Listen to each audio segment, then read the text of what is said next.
যুবক যে সুন্দরের জন্য পাগল, আসল সুন্দর কোথায় একটু দেখেন।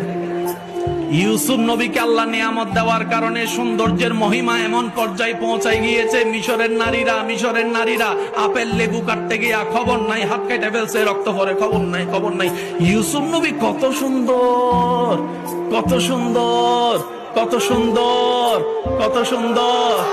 হাসরের ময়দানে সেই ইউসুফ নবীও মুক্ত হয়ে যার চেহারার দিকে তাকায় থাকবে, সেটাই আপনার নবী রহমাতুল্লিল আলামিন।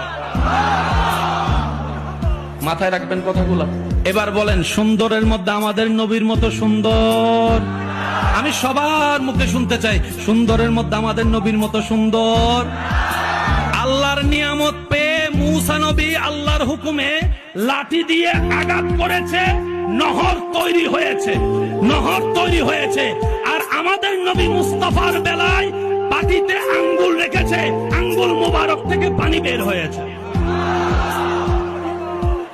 সবারটা শেষ সেখানে, আপনার আমার নবীরটা মাত্র সেখান থেকে।